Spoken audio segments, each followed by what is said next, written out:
Bom? Vocês podem usar com tranquilidade. Bom, pessoal, vamos entrar na segunda parte dessa nossa aula para concluir rapidinho, tá?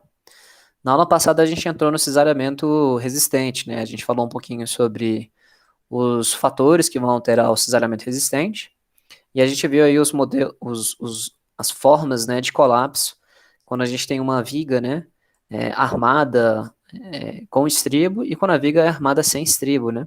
Tá?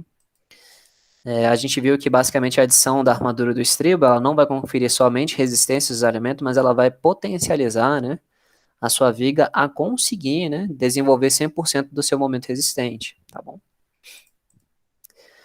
Bom, então acho que foi aqui que eu parei na aula passada, pessoal. E se eu não me engano, a gente ainda falou um pouquinho sobre como que funciona as forças da seção transversal quando se tem armadura, né, cisalhante, tá? Então essa armadura, pessoal, que são nossos estribos, quando a fissura começa a surgir, né, aquela nossa força do intertravamento dos agregados, ela permanece coesa, né? Porque não aquela separação que vai acontecer, né, entre aquelas superfícies de atrito, ela vai ser reduzida, né? Porque o estribo funciona como se fosse uma costura, tá bom? E aí a gente falou, mostrou, né, concluiu basicamente com esse gráfico, né? Que ele sugere que basicamente que à medida que eu aumento, né, o meu cisalhamento, as forças internas, né, e os mecanismos resistentes do cisalhamento também aumentam quando se tem estribos. Então, diferente da situação que não tinha estribos, né, que a força vai reduzindo, o efeito pino vai sendo aumentado, aqui, ó, perceba que elas caminham todas juntas, né? Então isso é muito bacana, porque o estribo vai conferir uma grande capacidade, né? Ele permanece, ele faz permanecer a seção íntegra, tá? Até o momento que o estribo escoa, né? Quando o estribo escoa, pessoal, aí tá havendo, né, uma grande deformação. Aí realmente vai se separar a seção, vai ter efeito pino, vai ter redistribuição de força, ó, para até realmente entrar na falha, tá bom? Beleza, meus queridos? Tranquilo? E aqui é uma fotinho, né? Tá. Acho que foi aqui que a gente parou, né? Bom, gente, na aula de hoje eu quero mostrar para vocês basicamente como que a gente vai fazer o modelo, tá? De cálculo do cesariamento e a gente vai fazer nosso primeiro exemplo, que é relativamente simples, tá bom? Bem simples mesmo. O que que você precisa saber? Acho que eu tô fazendo do lado errado, mas tá tudo bem. Sou burro. Então, vamos lá. O que que a gente precisa saber, pessoal? Quando a gente estava calculando as nossas vigas para flexão, a gente utilizou um tipo de modelo chamado de modelo de viga, ou modelo de barra, né?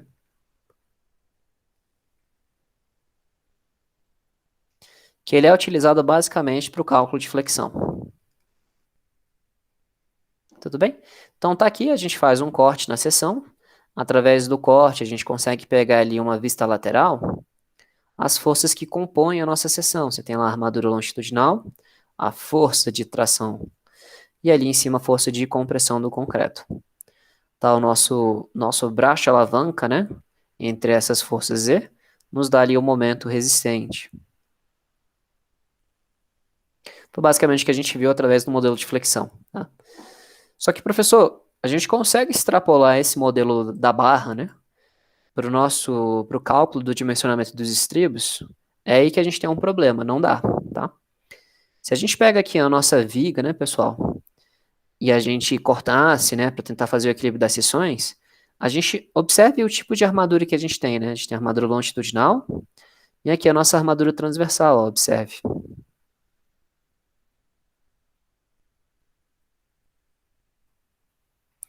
Aqui vamos supor que tem um apoio aqui e um apoio aqui, né? Tá, professor, e daí, né? Vamos supor que a gente tem uma carga pontual aqui, ó, P. A gente vai ter uma reação, vamos supor que P está exatamente no meio da viga, a gente vai ter uma reação P de cada lado. Como é que eu vou saber exatamente a força que vai estar num estribo, pessoal? Como é que eu consigo saber exatamente que tem um estribo ali, ó? Como é que eu vou saber a força que vai estar aqui? E, professor, boa pergunta, né? Tá? E aí, pessoal, que um cara, né, chamado Merdt, né, é um alemão, ele desenvolveu uma teoria chamada teoria da treliça generalizada.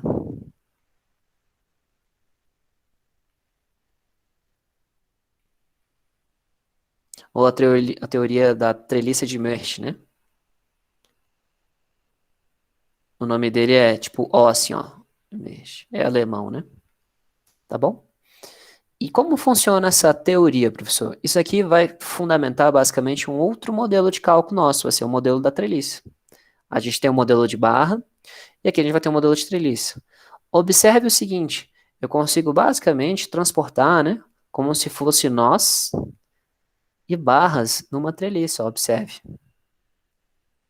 Então, as regiões que estão em verdinha, pessoal, elas vão formar uma treliça, né?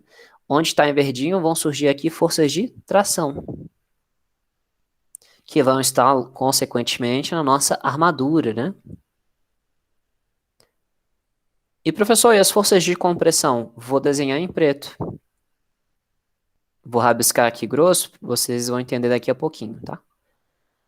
Não sei se vocês conseguem ver, meus queridos, agora, uma forma que ela se lembra um pouco quem? Uma treliça, ó. Se você agora representar assim, ó, o que que a gente tem? Ó? Uma treliça, ó. Feito de banzos montantes, né? Todo mundo consegue ver? Essa aqui que é o que a gente vai chamar de analogia da treliça. Tudo bem? As regiões em preto que eu fiz, pessoal, é o que a gente vai chamar aqui, que nesse caso são os bandos superiores e as diagonais, o que a gente vai chamar de biela comprimida.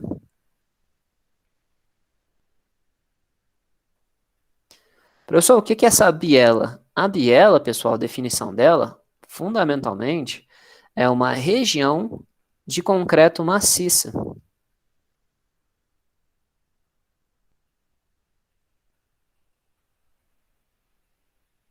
Faz sentido?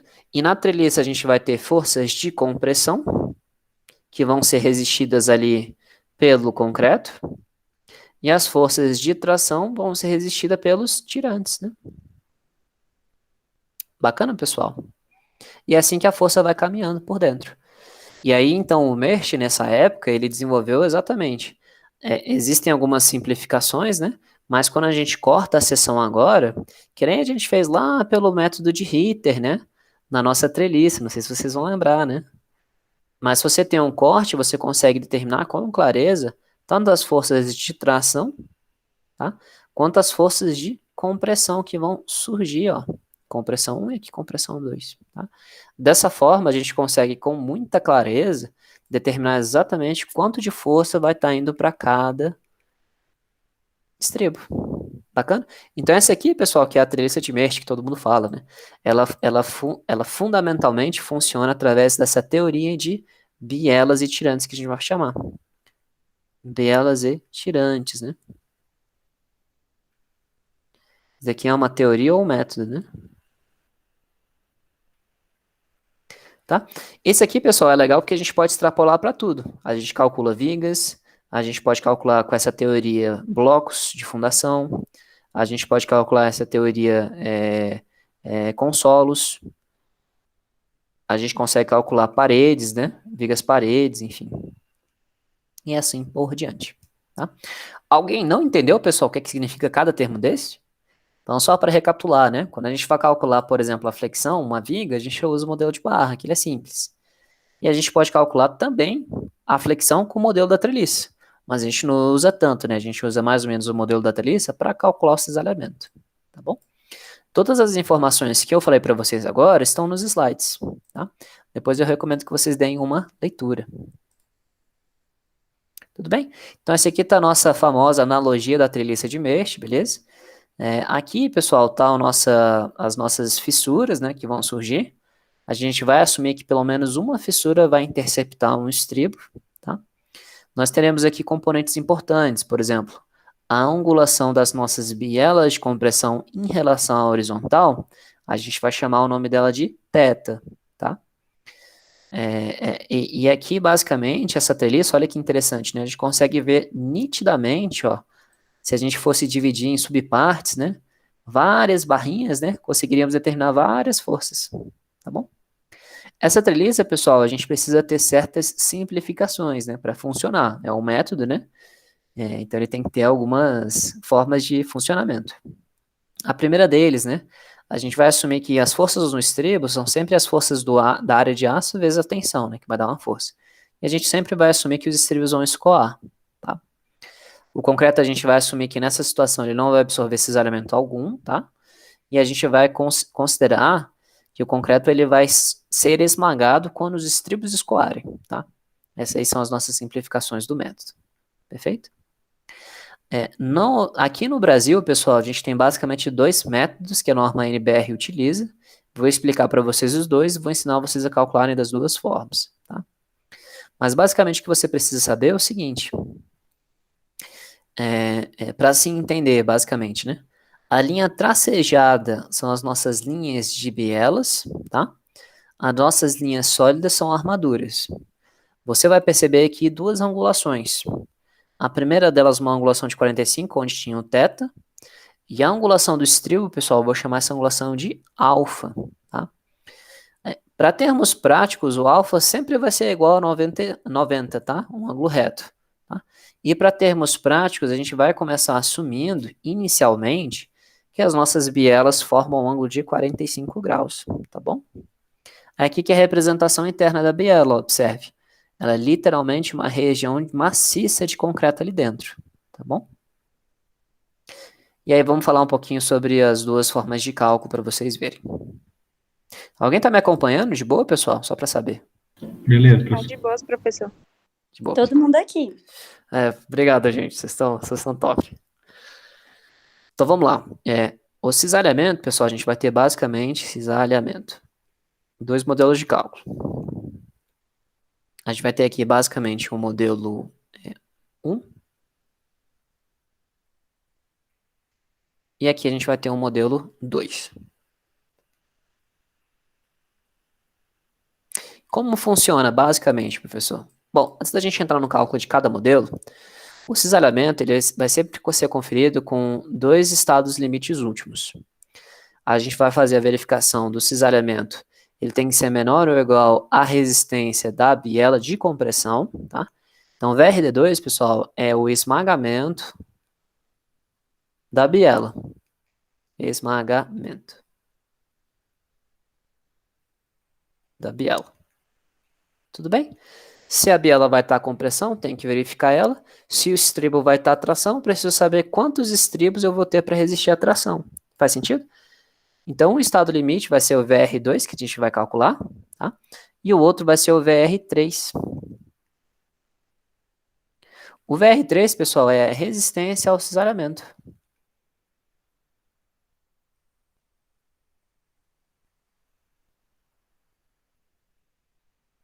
Cisalhamento. Bacana? Tá, professor, e daí? E aí que é onde está a diferença entre cada um desses modelos, tá? O VR3, pessoal, geralmente, o que a gente tem, né? A solicitação tem que ser menor ou igual ao VRD3, que vai ser igual ao... O cisalhamento resistente vai ser o cisalhamento do concreto e seus mecanismos, mais a força resistida pelos estribos, tá? Então, eu vou igualar esses dois caras, e aí, quando eu for calcular o cisalhamento resistido pelos estribos, eu só separo um do outro. Todo mundo entendeu? Tá, então quando eu for geralmente dimensionar as vigas, a gente vai ter essas duas angulações que a gente falou, tá? Então a primeira delas é o ângulo reto, que a gente vai assumir aqui o nosso alfa igual a 90 graus, tá? E a nossa biela de compressão, pessoal, o ângulo que está aqui vai ser o nosso ângulo θ. O θ, pessoal, fisicamente, ele varia entre 45 graus e 30 graus. E aqui que vai estar a diferença entre os dois.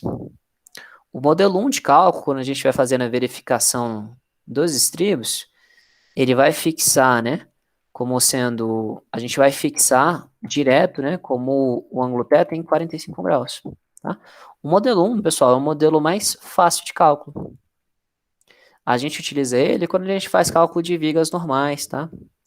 Vigas aí convencionais. Tudo bem? E ele é um pouquinho mais conservador. Ele dá resultados mais armadura, tá? E aí, pessoal, o modelo 2, que é a diferença, o que ele vai fazer? Ele vai variar. Quem que vai definir a angulação da biela de compressão vai ser o projetista. tá? Por causa disso, o modelo 2 ele pode ser mais econômico, quando o ângulo é de 30 graus, ou até o mesmo valor desse daqui, tá? São muito próximos, tá bom? Professor, para que tem o modelo 2? O modelo 2, gente, isso é muito curioso, isso não tem na literatura, mas enfim, né? Ele é geralmente feito para calcular vigas de ponte, tá? É um modelo que ele é um pouco mais complicado de se calcular. Por quê, professor? Por causa desse colega aqui, ó. Como a gente vai poder variar esse parâmetro, o V2 ele vai fazer um cálculo do VC considerando uma situação que, por exemplo, a sua viga pode estar sob tração, que seria a situação mais desfavorável para a resistência do concreto a cisalhamento, ou a flexocompressão, tá? E aí, basicamente, ele vai pedir para você interpolar entre os dois, né? Então, o modelo de cálculo ele pode ser menos conservador, ele geralmente é calculado para viga de ponte, e a gente vai ter que fazer uma interpolação para determinar as forças do concreto. Isso aqui é só um resuminho, tá? Você não precisa gravar tudo agora, eu vou fazer exemplos com vocês para vocês entenderem, mas é basicamente isso. E aí tudo tá no slide também, tá? Tudo bem, pessoal? E todo o equacionamento, tudo, eles veem o equacionamento direto da teoria da treliça generalizada. E eu vou apresentar só para vocês aqui, a gente faz um exemplo para acabar a aula. Tá? Tá, então tá aqui, né? Os estados limite últimos é ou o esmagamento da biela ou o cálculo, né, do espaçamento entre os tribos. Inclusive, eu não desenhei isso. Tá? Então, o espaçamento que a gente vai definir é o que o que vai ser crítico, né? Quantos estribos, né, a gente tem que botar ali por metro de viga, né? É exatamente essa informação que vai nos dar aqui o espaçamento. Tá bom?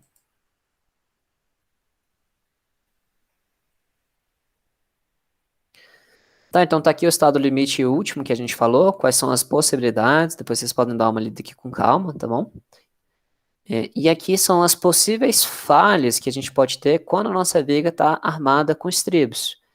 A gente pode ter uma falha pelo escoamento do estribo, a gente pode ter uma falha por ancoragem, a gente pode ter ali uma falha por fissuração excessiva, a gente pode ter um esmagamento da alma, que foi essa situação aqui, ou uma falha por ruptura, né, da seção tracionada do concreto, que também falhou aqui. Tá? E aqui, pessoal, estão todas as equações com vocês, né? Também está na NBR, o capítulo 17, tá? Ou a seção 17. E tá lá discriminado direitinho. Deixei aqui para facilitar, tá? Então aqui tá as nossas condições de segurança. O VRD2 e VRD3, né? O VRD2 para o modelo 1, né? A gente fixa a biela em 45 graus. Então aqui as equações, tá? Eu deixei em vermelhinho para vocês, quem quiser calcular por meio de tensão, tá? Eu vou mostrar para vocês como calcular das duas formas. E aqui o VRD3, né? Como a gente faz para calcular as armaduras, tá? E aqui o modelo 2, tá? O modelo 2, a biela de compressão, ela varia, tá? Entre 30 e 45, a depender do projetista. E aqui as equações são um pouquinho parecidas, tá? E aqui a nossa interpolação que eu falei. O modelo 2, ele vai sair de uma situação, né? Você vai determinar forças de concreto ao cisalhamento entre a tração e a flexocompressão, né? Que vai ser esse daqui. Essas equaçõezinhas dá até para deduzir, eu vou mostrar para vocês no próximo exemplo, tá? E aqui as nossas taxas também. Uma última coisa, pessoal, que você precisa saber são os critérios mínimos, tá? Então, toda vez que nós estivermos calculando os tribos, a gente precisa determinar basicamente se a taxa de aço transversal ela está respeitando a taxa de aço mínima e se o nosso espaçamento máximo entre os tribos vai estar respeitando estas relações aqui, tá? No exemplo de hoje, vamos fazer os dois. E eu também deixei aqui anotado para vocês, pessoal, uma tabelinha que a gente vai usar, tá? Isso daí também tem na nossa planilha Excel, mas basicamente a gente bota os estribos, né? No mínimo 7 centímetros, tá? E no máximo 30, tá? E aí, cada bitola de estribo que eu tenho aqui me dá basicamente para 1 metro. Quantos estribos eu tenho? 1 metro dessa bitola. Então, isso aqui vai me dar uma área em centímetros a quadrado por metro. Tá? Vou mostrar para vocês como calcular. Vamos fazer o exemplo 1 rapidinho? Acho que tá bom, né? Vou pegar aqui minha colinha. Então, o primeiro exemplo, pessoal, ele pede para a gente determinar basicamente o espaçamento necessário, que eu tenho que botar estribos de 12,5 milímetros. É um estribo muito grande, tá? A viga ela tem 70 centímetros de largura e 200 centímetros de altura praticamente, tá? O FCK aqui é 26, é meio bizarro esse FCK, mas estou usando um exemplo, né? E o cortante, pessoal, 1.300 kN, né? Então 130 toneladas. Isso daqui é uma viga de ponte, tá? Ele está pedindo para a gente utilizar só o modelo 1 aqui para vocês verificarem, tá? Vamos fazer juntinhos aqui. 9, 8 e 20, 8 e 10, né? Acho que cabe em acho que 20 minutos, tá? Então tá aqui as nossas informações, tá? Então, pessoal, só para recordar, ele quer saber basicamente qual que é o espaçamento que a gente tem que botar os nossos estribos para a gente comportar esse cisalhamento. Tudo bem? Quais são as duas coisas que a gente tem que verificar, professor? Primeira condição, a nossa solicitação de cálculo tem que ser menor do que o VRD2 do modelo 1, tá? Esse aqui é o esmagamento da biela de compressão. E a segunda situação que a gente tem que calcular é o VRD3, né? Que vai nos dar ali o espaçamento dos estribos, né? Tá bom? Todo mundo entendeu? Então, vamos fazer o primeiro cálculo, né? Eu vou fazer o exercício de... Vou deixar de preto mesmo. Vamos pegar ali o nosso valor de cálculo, né?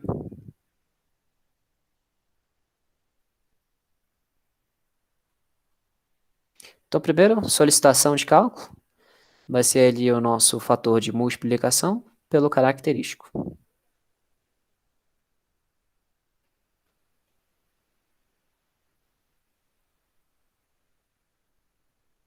Bacana? A segunda coisa, pessoal, a gente já pode partir agora para o cálculo, né? Vamos calcular então aqui. O primeiro é a verificação, que é quem? O esmagamento da biela.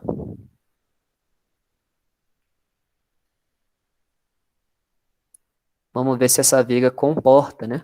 Essa força. Bom, vamos assumir aqui, pessoal, duas coisas.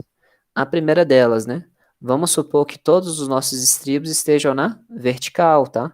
Então a gente tem lá a armadura longitudinal e vamos supor que os nossos estribos, ó, estejam na vertical. Que aí eu vou adotar que o meu ângulo é de 90 graus, tá? E a gente quer determinar esse espaçamento aqui, ó, dos caras. Tá bom? Bom, então vamos lá. O VRD2, pessoal,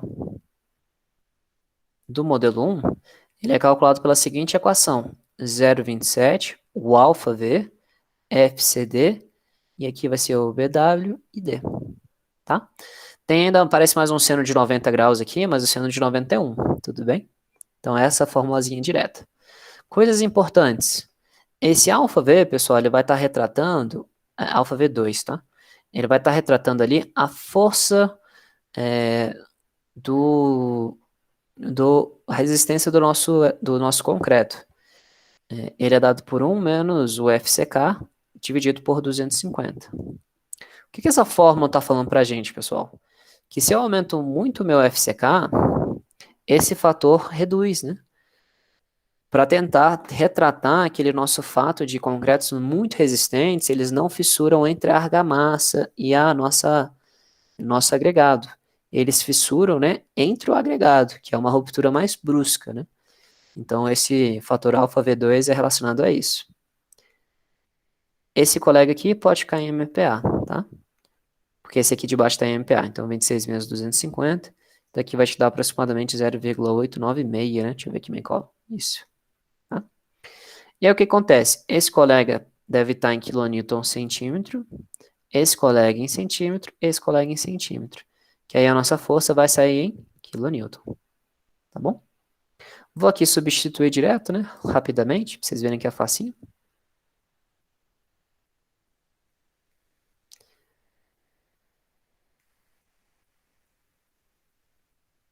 O nosso FCD é 26, então 2,6 dividido pelo ponderador, 1,4. O nosso BW 70 e o nosso D 200. Isso aqui, pessoal, vai te dar uma coisa cavada, vai dar 6.289 kN. Tá? A nossa solicitação era quanto, professor? Nossa solicitação era 1.820, né? Tá?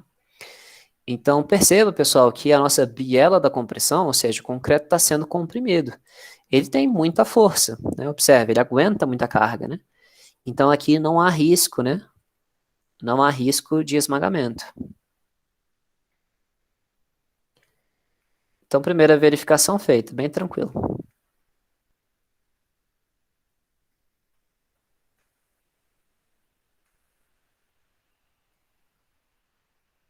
Tá bom? Professor, se tivesse dado algum problema, o que eu faria? Bom, a gente teria algumas possibilidades. Se você observa aqui em termos de tamanho, pessoal, esse, né? Se a gente aumentasse muito o nosso FCK, a gente reduziria um pouco o fator alfa V2, né?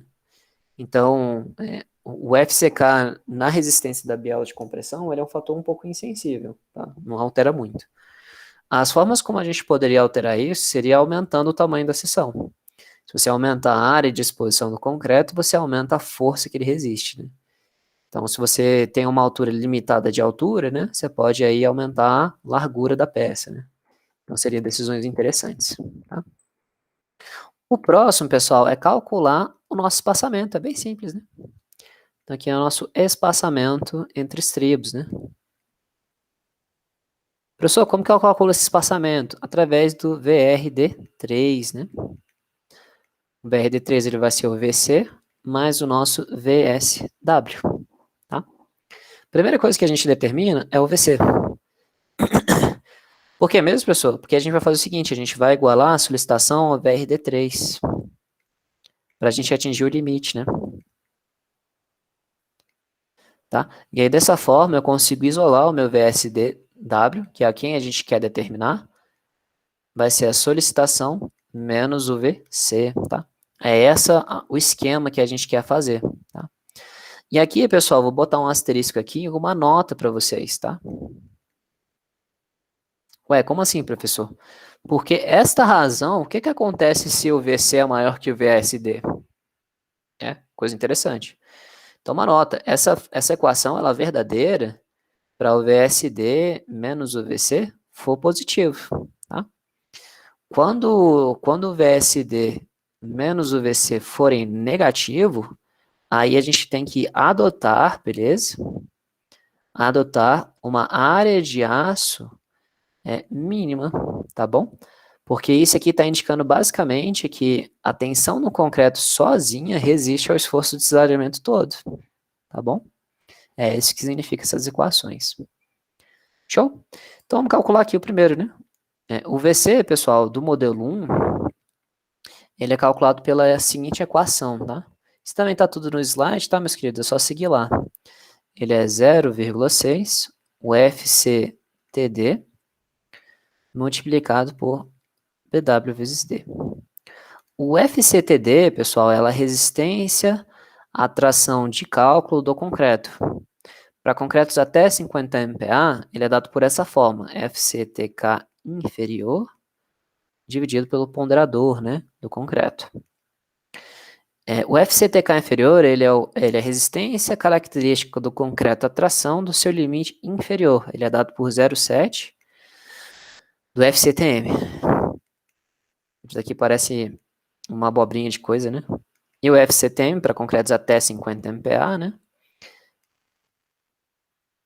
Ele é dado por 0,3, o FCK elevado a 2/3.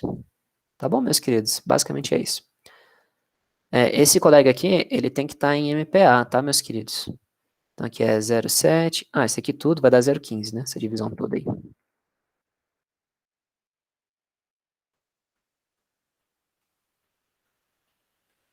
Vai dar aqui em torno de 1,316 MPa. Para passar para quilonewton-metro, dividir por 10. Quilonewton-centímetro, perdão. Pronto. Beleza, pessoal. Agora que eu sei isso, eu consigo calcular o VC', né? Vamos calculá-lo, né? Substituindo.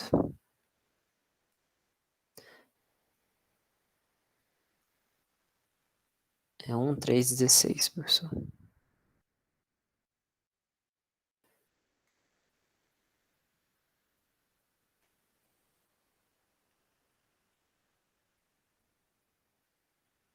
Mil e cinco. Tá bom? Então tá aqui, pessoal. Você pode observar que ele foi menor que a nossa solicitação, né? Logicamente, tá? Se essa Se essa força é menor que a solicitação, a gente consegue calcular agora a nossa força que tem que ser resistida pelo estribo, né? Ela vai ser, então, a solicitação de cálculo menos a resistência do concreto e mecanismos. Dá 1.820 menos 1.105, né? Esse valor aqui vai te dar 700 e quanto? 714,2. Bacana? E aqui, pessoal, que a gente vai determinar o espaçamento, ó. A fórmula do VSDW, ele está no slide, tá bom? E ele vai ser dado basicamente por esta relação. ASW dividido pelo espaçamento, multiplicado por 0,9D, FYWD. Tá? Só isso. Tudo bem? Então, a gente sabe esse colega, a gente sabe a bitola que nós usaremos, a gente sabe esse e a gente sabe esse, né? Aí a gente consegue determinar um espaçamento. Bacana? Dúvidas tranquilo? Bem facinho. Aqui, pessoal, bota um outro asterisco aí, pelo amor de Deus, né? Essa área de armadura transversal, pessoal, ela vai ser a quantidade de ramos, tá? Então, o número de ramos de estribos, multiplicado pela armadura a 90 graus. Que, professor? O que você está falando? Isso aqui, pessoal, é importante. O nosso estribo, vou deixar ele abertinho aqui para vocês verem. Tá? A força que resiste o estribo, ela vai estar aqui dentro, ó.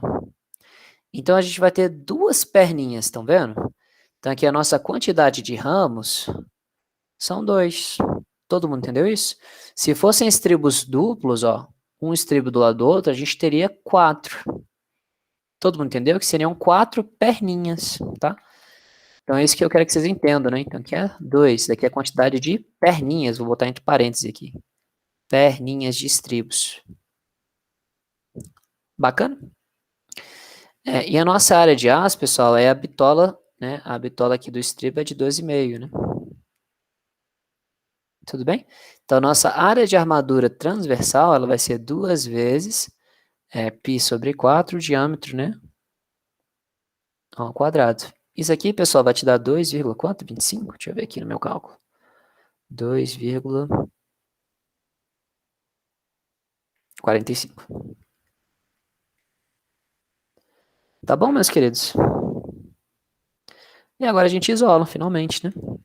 Então, meu espaçamento vai ser igual a área de aço W, dividido pelo VSW, vezes 0,9, dFYWD. Só isso. Está todo mundo em centímetro, né? Centímetro, quilonewton, deixa todo mundo em quilômetro, centímetro, tá? 77.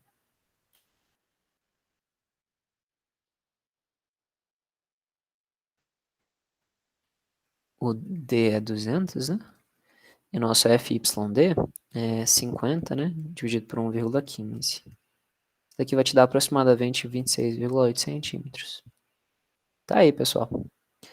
Então, essa aqui que é a nossa resposta, ou seja, para esse cisalhamento ser resistido, por essa viga, a gente tem que ter um espaçamento de projeto ali de pelo menos 26 centímetros, né?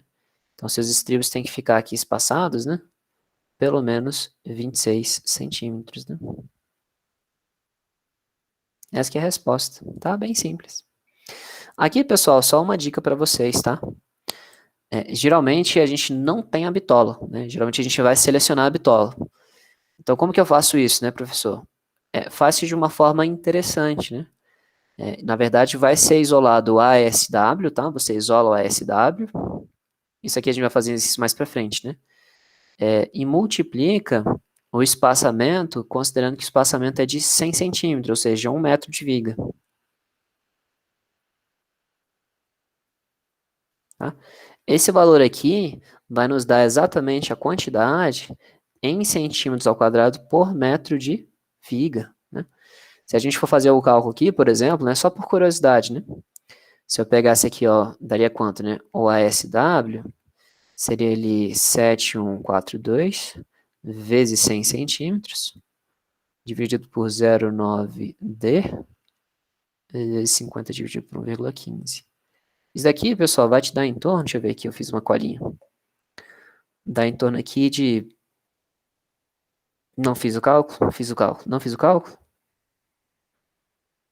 9,12. E aí, com base nisso, a gente consegue escolher a bitola e o espaçamento. Vou mostrar para vocês aqui na nossa planilha rapidinho. Aí, 20 minutos de exercício, foi isso mesmo. Olha que interessante, né? Então, com aquela tabelinha, eu botei aqui para vocês, vai ter uma parte chamada áreas de cisalhamento, ó. Tá, então ele vai dar aqui para gente a bitola do estribo e a área de aço em centímetros quadrados por metro, tá? Então isso aqui facilita. Ele deu ali mais ou menos, né, 9,14, né, centímetros ao quadrado. Qual a quantidade de ramos? 2, tá? Então aqui, ó, para a nossa bitola de 12,5, ó, o espaçamento, 26 centímetros, né?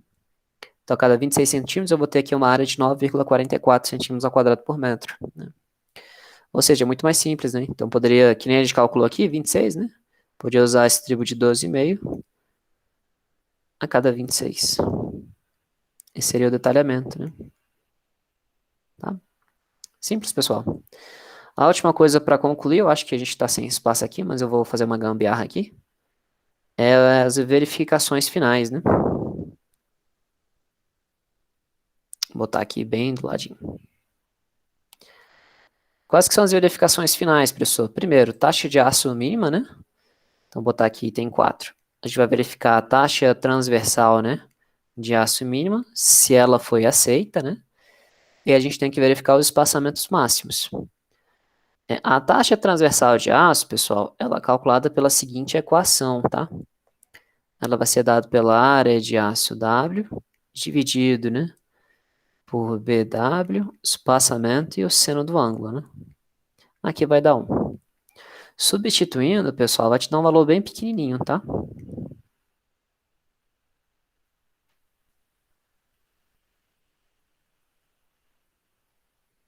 26,8, perdão, aqui é 8. Isso daqui vai te dar aproximadamente 0,13%, tá? E a nossa taxa de armadura mínima, né, pela norma, ela é 0,2 UFCTM dividido pelo FYWK, né? Então, a resistência do estribo, né? Esse FCTM, pessoal, também a gente viu lá na unidade 2, né? Ou 3, perdão. Ele é 0,3 do FCK elevado a 2 terços, né?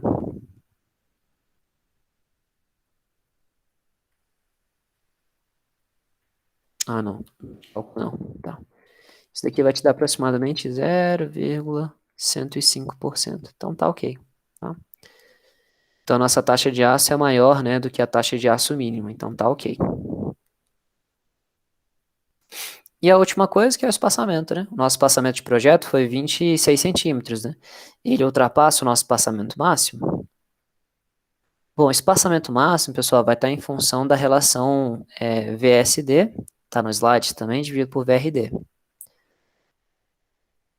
Você divide um pelo outro, isso daqui vai dar 18,20 e aqui 62,89. Isso aqui vai dar aproximadamente 0,29, tá? Se esse valor, pessoal, for menor que 0,67 ou 67%, o espaçamento máximo tem que ser o menor entre os valores, tá? Ou 30 centímetros, né? Ou 30 centímetros, ou 0,6 D, né? O nosso D, ele é 200, né? Então, isso aqui vai te dar 120 centímetros, que é um absurdo, né? Completo, né? Então, nosso espaçamento máximo aqui é de 30 centímetros, né? Como o nosso espaçamento ele ficou abaixo disso, tá ok. Bacana, pessoal. Então, isso é tudo que vocês precisam saber para o modelo 1. Ele é relativamente simples, né? E é só uma receitinha de bolo, né? Tem 4 passinhos, você segue, né? Desculpa se o quadro ficou bagunçado, tá, gente? Perdão mesmo, não era para ter ficado assim. Meus queridos, eu vou dispensar vocês, tá bom? Vou desejar a todos aí um fantástico feriado, acho que tá bom, né? Vocês ficarem aí comigo até o final, né? Francisco, abraço. Gente, bom descanso a todos. Bom feriado amanhã. A gente se vê na quarta-feira, tá? Quarta-feira tem aula. Eu vou interromper aqui, viu? Glauco, não esqueci de você não. Se quiser falar